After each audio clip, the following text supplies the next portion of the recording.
अब आपको गुर्दे में और पित्ते में पथरी यानी किडनी स्टोन या गैल ब्लैडर स्टोन होने पर नहीं है घबराने की ज़रूरत। शहर हैदराबाद में सालों से इस इलाज के लिए खानदानी सिलसिले से चला आ रहा है भरोसेमंद नाम।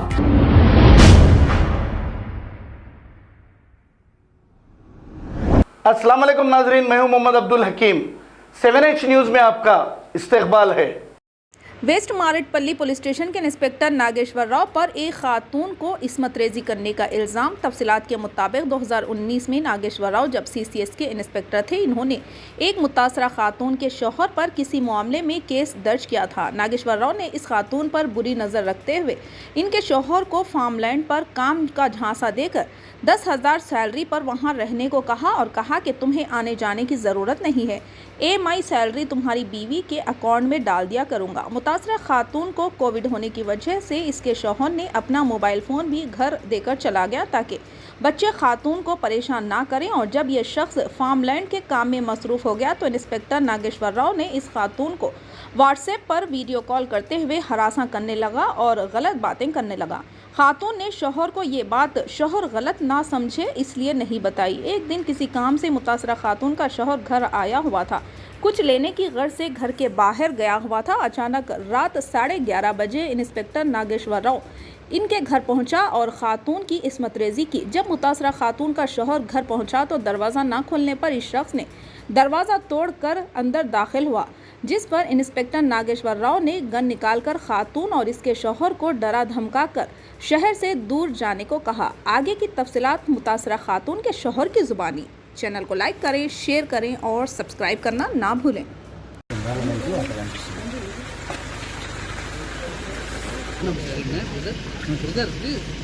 మీరు లైట్ వేయండి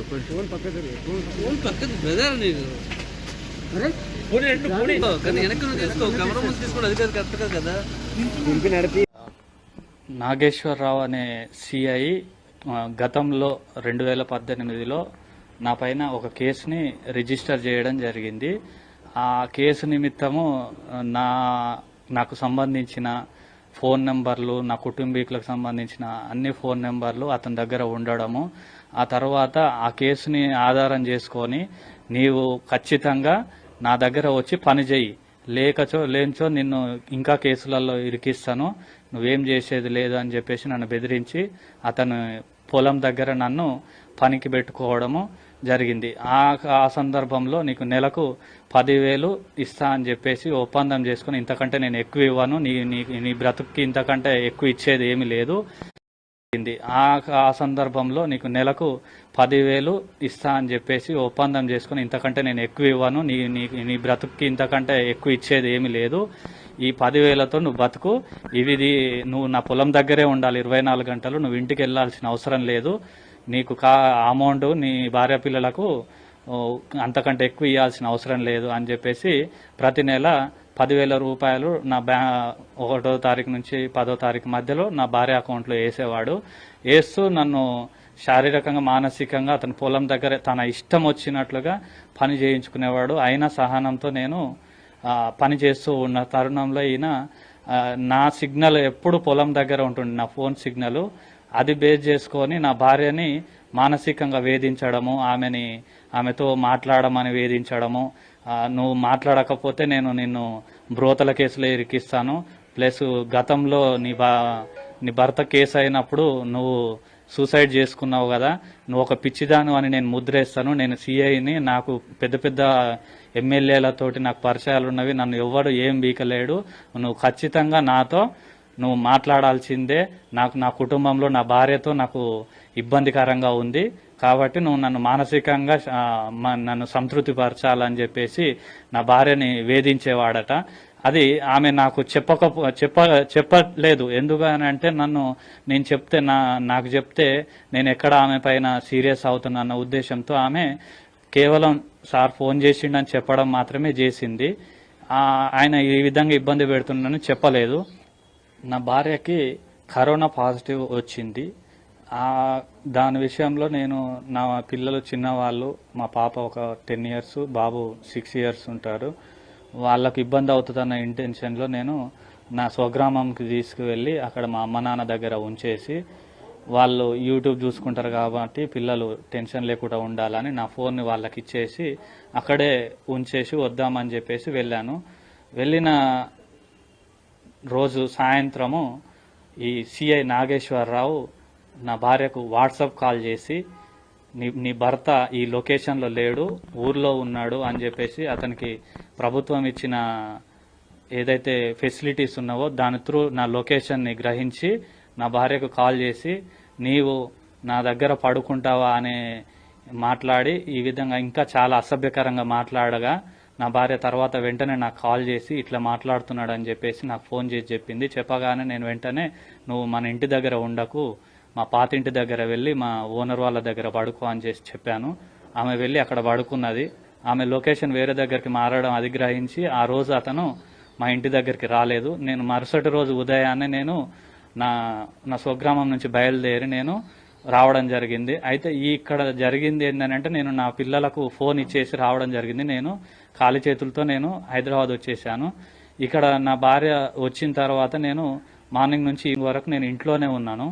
సాయంత్రం ఎప్పుడైతే నేను నా భార్యకు కొద్దిగా టిఫిన్ తెద్దామని చెప్పేసి కిందికి పానీపూరి షాప్ దగ్గరికి వెళ్ళి పానీపూరి ఏదైనా ఒకటి తీసుకొద్దామని చెప్పేసి 9:30 ఆ ప్రాంతంలో నేను కిందికి దిగడం జరిగింది. ఈ టైంలో అతను నా ఇంటి ఎదురుగా వచ్చేసి కార్ పార్కింగ్ చేసేసి అతను పైకి వెళ్ళేసి బలవంతంగా నా భార్యని రేప్ చేయడం జరిగింది.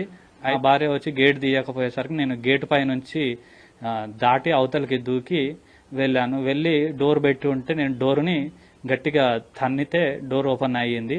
నేను ఆల్రెడీ నాకు ఈ టెన్షన్ అనేది అర్థం అవ్వడం వల్ల నేను పక్కనే నా ఇంట్లో ఉన్న కర్ర తీసుకొని అతన్ని తలపైన కొట్టడానికి ప్రయత్నం చేశాను.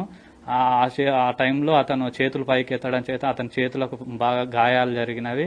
ఆ తర్వాత అతను వెంటనే అతనికి బ్యాక్ సైడ్ నుంచి రివాల్వర్ తీసి నాకు బెదిరించడం జరిగింది. నేను ఇప్పుడు షూట్ చేసి పడేసేస్తా అనగానే నేను కర్ర కింద పడేసేసి నేను మోకాళ్ళ మీద కూర్చోమని అంటే కూర్చున్నాను.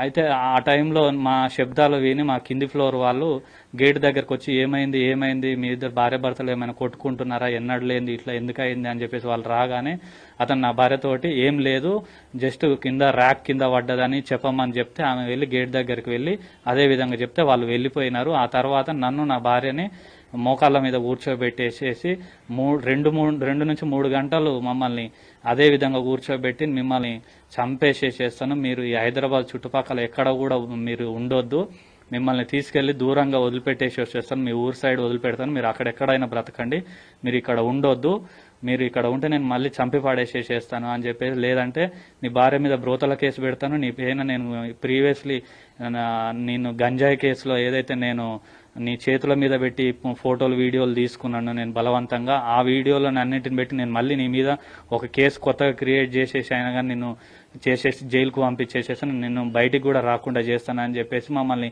ఒక 2 గంటలు టార్చర్ చేసి అట్లనే ఆ తర్వాత అందరూ నిద్రపోయి అందరూ ఎవరు రోడ్లపైన ఎవరు లేని టైం చూసి 3:30 ఆ ప్రాంతంలో మమ్మల్ని రివాల్వర్ తోటి మమ్మల్ని కిందికి తీసుకొని వచ్చేసి అతని కారులో వెనక సీట్లో నా భార్యను కూర్చోబెట్టి ముందు సీట్లో అతను కూర్చొని డ్రైవింగ్ సీట్లో నన్ను కూర్చోబెట్టి రివాల్వర్ నాకు పెట్టేసి నన్ను డ్రైవింగ్ చేయమని చెప్పడం జరిగింది. ఆ డ్రైవింగ్ కూడా నా ఇంటి దగ్గర నుంచి ఇబ్రహీంపట్నం దగ్గరికి వెళ్ళే అంటే ఇబ్రహీంపట్నం కట్ట ప్రాంతానికి వెళ్ళేసరికి ఇంకా నాకు ఇబ్బంది ఎక్కువ అవ్వడంతో నేను కాన్షియస్లో ఉండడం ఏదో రకంగా అది యాక్సిడెంట్ గురవ్వడం జరిగింది. యాక్సిడెంట్ అయినప్పుడు నేను ఫ్రంట్ డోర్లో నుంచి నేను కింద పడ్డాను, అతను కూడా కింద పడడం జరిగింది. అతను కింద పడి అక్కడ నుంచి పారిపోయి దూరంగా పోయి కూర్చున్నాడు. నేను నా భార్యను బయటికి దిద్దామని వెనక డోర్లో నుంచి తీస్తే అవి లాక్ అయి ఉన్నవి. ఆమెను నేను ఫ్రంట్ డోర్లో నుంచి ఆమెను బయటికి లాగే టైంలో నాకు అతని సెల్ ఫోన్స్ కారులో పడి కనిపించినవి. అవి తీసి వెంటనే నా జేబులో వేసుకొని నేను నా భార్యను తీసుకొని ఇబ్రహీంపట్నం ఆ చెరువు కట్ట పైకి ఆ చెట్ల మధ్యలో నుంచి నేను పైకి ఎక్కడం జరిగింది. ఎక్కిన వెంటనే మార్నింగ్ బస్సు కూరగాయలు తీసుకొచ్చే ఆర్టీసీ బస్సు వస్తుంటే నేను దానికి ఎదురు నిలబడి ఆపండి అని అనగానే ఆపినారు. అయితే నేను ఆ క్షణంలో చేసింది ఏంటంటే ఈ సెల్ ఫోన్స్ నా దగ్గర ఉంటే ఈ సిగ్నల్స్ని కూడా చూసుకొని మళ్ళీ ఎవరైనా వచ్చి మమ్మల్ని ఇబ్బంది పెడతారని చెప్పేసి అతని సెల్ ఫోన్స్ రెండింటిని చెరువులోకి విసిరేసి ఆ బస్సు ఎక్కి నేను హస్తినాపురం రావడం జరిగింది. మా చుట్టాల దగ్గరికి వచ్చేసినాను. వచ్చేసిన తర్వాత అక్కడ వాళ్ళకి చెప్తే వాళ్ళు నాకు ఈ విధంగా చెప్పినారు. ఎవరితో సహాయం అవసరం లేదు, నువ్వు డైరెక్ట్ పోలీస్ స్టేషన్కి వెళ్ళండి, మీ ఇంటికి దగ్గరలో వనస్థలిపురం పోలీస్ స్టేషన్ ఉంటుంది. యాక్సిడెంట్ అయినప్పుడు ఇన్స్పెక్టర్ ఎక్కడ ఉన్నాడు? కింద ఉన్నాడా, పైన ఉన్నాడా? దెబ్బలు తాకినా? ఆ తర్వాత అతను లేపే ప్రయత్నం ఏం చేసినావా? ఏమీ చేయలేదండి. అతను కింద పడిన వెంటనే కారు నుంచి కొద్ది దూరంలో వెళ్లి డివైడర్ పైన కూర్చొని ఉన్నాడు. अब आपको गुर्दे में और पित्ते में पथरी यानी किडनी स्टोन या गैल ब्लैडर स्टोन होने पर नहीं है घबराने की ज़रूरत। शहर हैदराबाद में सालों से इस इलाज के लिए खानदानी सिलसिले से चला आ रहा है भरोसेमंद नाम RS यूनानी फार्मेसी, जहां पर खास तौर पर पित्ते में मौजूद पथरी और दोबारा पथरी ना होने का किया जाता है मुकम्मल इलाज। आपको इस दर्द से हमेशा के लिए मिल जाएगा छुटकारा। No side effects, no operation, तशखीस करते हुए दवाई की जाती है फराहम। तो देर ना करें, जल्द ही तशरीफ लाए RS Unani pharmacy, Bahadurpura X road, opposite Canara bank, Hyderabad. मजीद तफसीलात के लिए रब्त करें 9390610436 पर। खबर है शहर की, खबर है गाँव की, खबर है सारी दुनिया की। 7H न्यूज पसंद आए तो लाइक कीजिए, शेयर कीजिए और सब्सक्राइब करना ना भूलें। 7H news.